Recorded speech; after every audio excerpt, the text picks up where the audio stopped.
All right, welcome back to the game showcase. We're coming down to our last two games of the day, and we are going to be playing Liturgy. Let's go check out the itch.io, and then we're going to launch the Windows game. So let's see here. Okay, we got the Liturgy itch.io that we'll check out first. And here it is. So Liturgy is a fantasy visual novel where you play as a young acolyte. I spelled it right. On a journey exploring the different places of worship in a certain area. A tradition to place trainees in the service of the deities. This seems to be a very spiritual game. Perhaps you'll decide to settle in the Hall of the World Eater, or perhaps find fulfillment in the Court of the Phoenix, but you'll never know unless you go. Currently in development, has an introduction to first location. Okay, so this is our chance to take a look at where this story can go, and it's made in Pygame, um, which I think this is the first one that we've seen um, today. Yeah, or sorry, what am I saying? Pygame. It's made in RenPy. I said Pygame naturally because of whenever I think of Python games, I'm like, oh, that's made in Pygame because that's a common library. But of course, this is RenPy, which is a visual novel engine in Python, which I've only used like one or two times. And it's a very popular engine that you can use to really get into get your feet wet with visual novels. So anyhow, shall we take a look?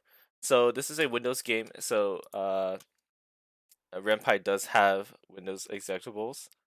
Um, Wait for those that learn Python first. Let's go check it out. Immerse ourselves. Our visual novel. Okay, here it is. Maximize this. Full screen. Okay. We'll get started now. I don't know if there's audio in this. There comes a time in every Valverin's life that they must set off on a journey to see the world. At least that's what you've been told. Here is all you know. In a roost set high in a mountain range. You've grown up here, hatched and taught under the auspice of the cradle gods. The three-headed, the triumvirate, they who occupy, speak through the avatars of their power, the highest of priests that reside in every roost. The lark, mother, the war hawk, the crane returning. For weeks you've been preparing, packing and repacking, poring over maps and routes, and now the time of your departure draws near. Soon, you'll set off to find a home for yourself, where you can tend the haunting grounds of deities and their worshippers. But first, you must say goodbye to the home you had here, and those who cared for you ever since you were a blind, naked hatchling. So, you go inside. Pick your way out to the cliffs just outside of the roost. This high up, the world below is covered by a blanket of low clouds. The guardians of the roost, the Valvrian who chose to follow the Warhawk, keep watch from the mountains, peaks, and crags. Several wheel in the sky. Their narrow, streamlined wings leave trails as they dip in and out of higher clouds. Others play spar, their talons held so their swipes remain blunted and soft, their feathers puffed in mock aggression. Most of these are yearlings like you, those who decided not to leave altogether. It wasn't unheard of. The roost requires bodies to keep running, after all. Standing with her wings half unfolded, ready to snap to the air at the slightest glimpse of danger, is the Warhawk's avatar.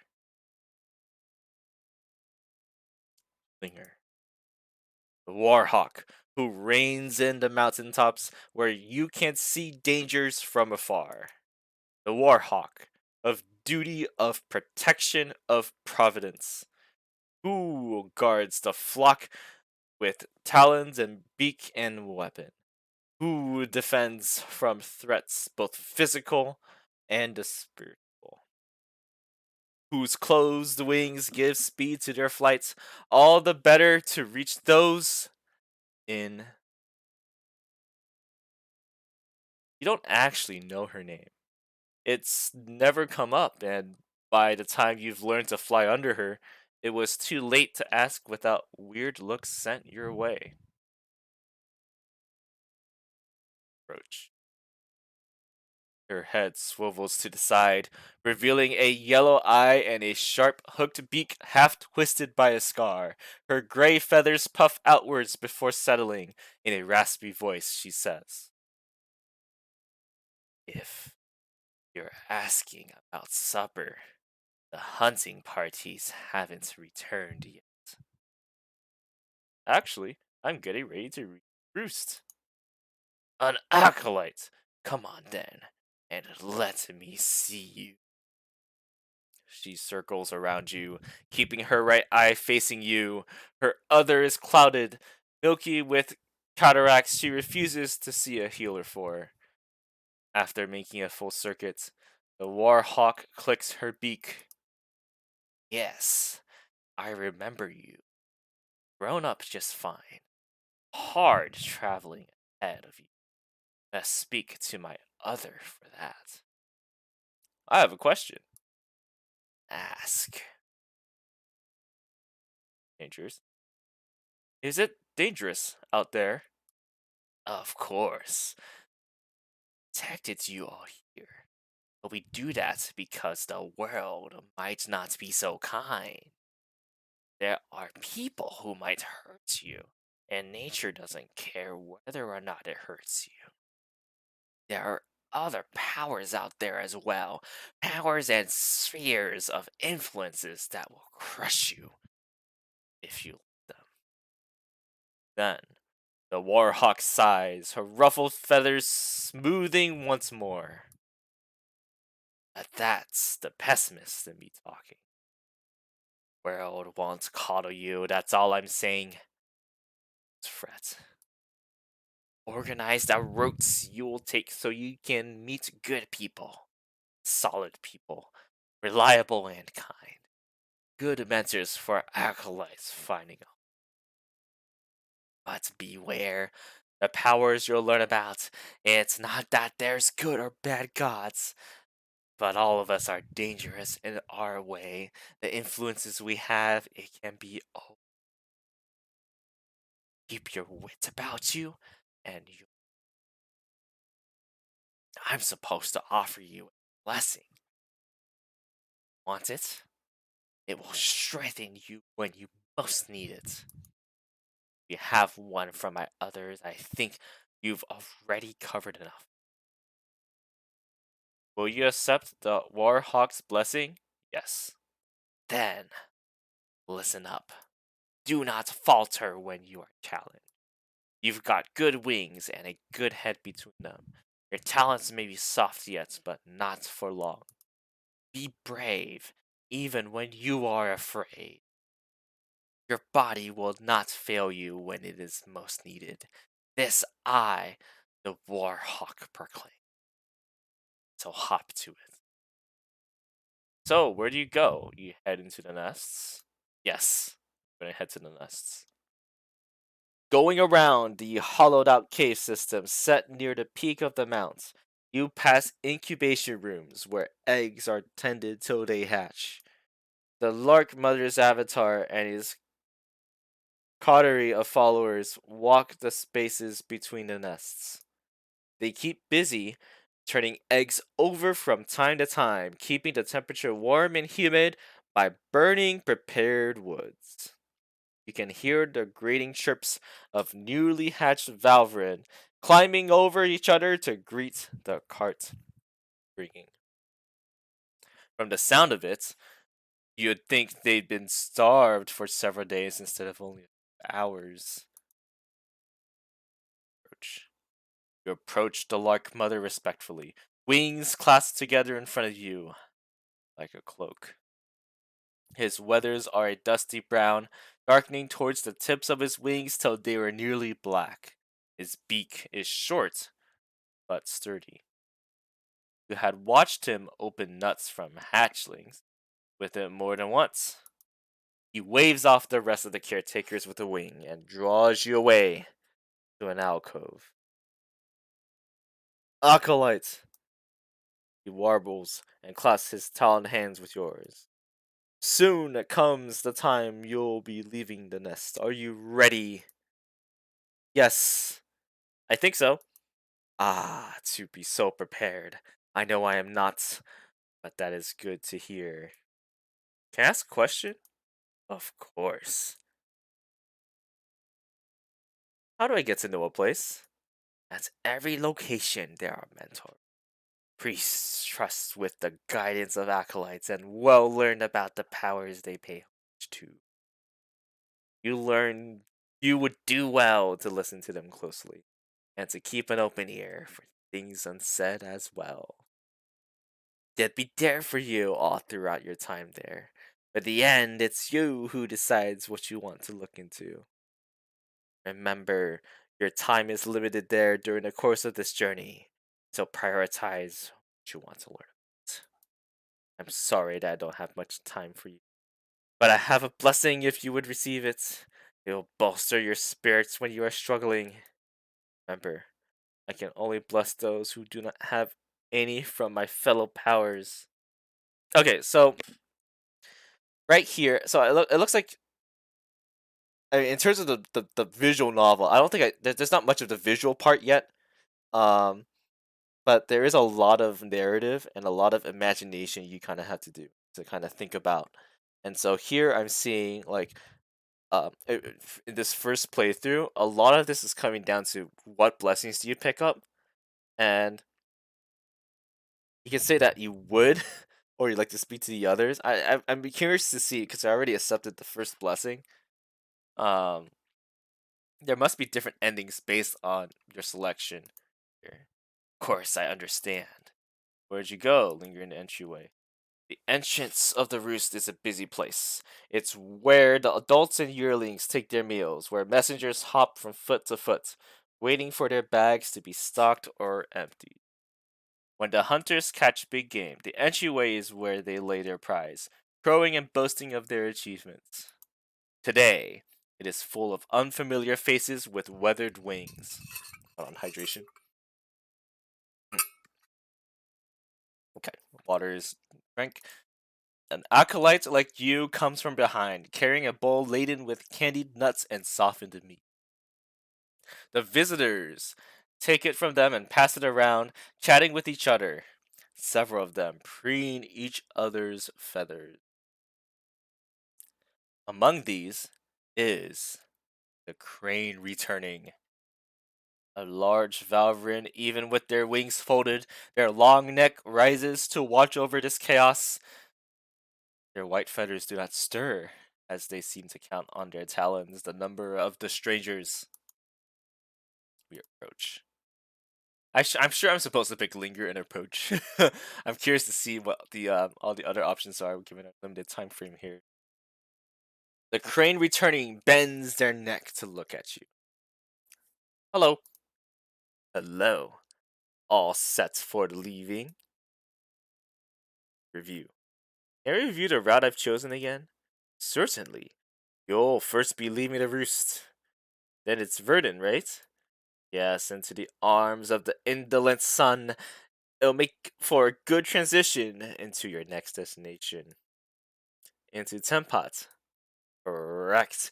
Don't travel in the midday, the heat is the worst then. The World Eater's coils in the capital will still be waiting for you, so don't rush. After that, I cross the mountain range and enter Santazari. Santazari. Ah, Santazari, my once homeland. It's what remains of the Dominion. You'll be headed to a border town there called Bywater. They pay heed to the shepherd there, among other things. And after that, I return here. You should make a choice at the end of your month there whether to stay or leave. But yes, you can always decide to return at the end of your journey. The crane returning watches you a while, using a talon to scratch the back of their head. Then, nodding to themselves, they beckon. Sir, I have an opportunity for you, if you hear it. I will. They hand you a letter, sealed in wax with the shape of a rising figure in the middle of flames. Don't open it. It's an invitation to the Imperial Palace for Wangja in Sanctuary. The Imperial Palace! Usually, you'd only be able to visit the capital, not the palace. But with this invitation, you can enter. Really? At the Phoenix request. The latest incarnation of that power wants an acolyte visitor. There's one sent to every roost. Go? Yes? I'd love to. Good. You can leave for Bolwan from Bywater. I'll try to arrange a guide, but you might have to travel alone for a while. The crane returning folds their wings across their chests. Now, acolytes, do you wish for a blessing from me? It will guide you so you will not be lost or led astray. I can only touch those who have not been blessed before. You could try. Yes, you have already been blessed. Preparation is good, but you can be overprepared, you know. Don't worry. No acolyte has ever needed all of us to bless them for success. You're resourceful, you will find a way. It's time to go. Ooh, this would be the exciting part. And finish your supper. Can't start with an empty stomach. It's time to go. One final twist and turn to make sure your pack harness lies flat and just right between your wing joints, and you clasp your talons with your fellow acolytes. You're not the only one leaving. There are groups of 3 and 4s with their guides, others on their own.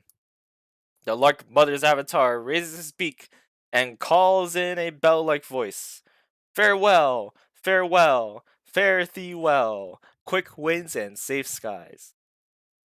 You set off, following your guide to a long, sturdy platform of wood, hardened rope that precariously hangs out of the cliffside. The drop-off.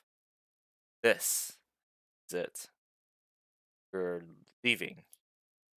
Leaving the only world you know, and it's into an expanse below. Ready? Asks your guide.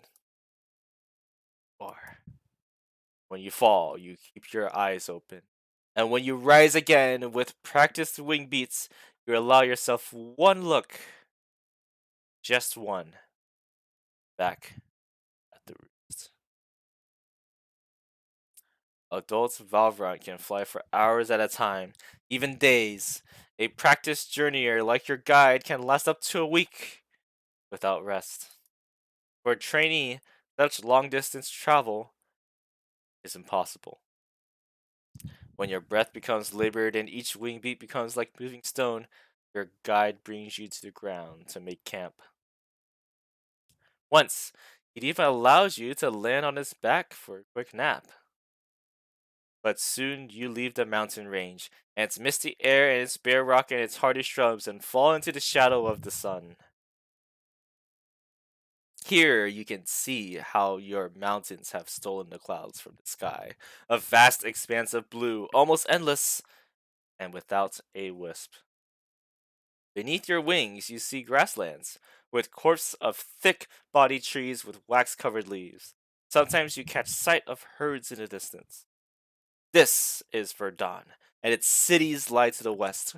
Close, but not too close, to the Capricus rivers that flow from high peaks. But that is not your destination, and the deities who lie there are not the ones your path will. The path you've chosen leads you north, where the lush green grasses grow yellow and red under the sun's wakeful eye. Towards a compound that sprawls across the landscape, even peppering the sides of the neighboring mountain. And so, if we've reached this part of the game, I think we're gonna have to stop because we've reached 1 minute. Um, I guess I was vocally invested in the game. It is a visual novel. It is a novel first and foremost. So there was a lot to read there. What are my thoughts at this point? Um, Gosh, I guess I don't know if I can ever go backwards. Like I know there's the 3 birds that I can talk to and get the different um buffs, and we'll never know if like which of these attributes will like end up impacting whatever ending we get in this game. I don't know how much deeper this goes. Probably should save this though so that we can check it out in the future. Keep playing it for a little bit, but it'll be interesting to see where this goes. Not much visuals have been seen. We just saw like the roost and then now the village here. But if you want to see what happens next, definitely play out this game, play out Liturgy, and see where it takes you. Alright, so that's Liturgy, the visual novel. The last game that we will be playing is Cards and Monsters. And I will see you on the other side at 4:55.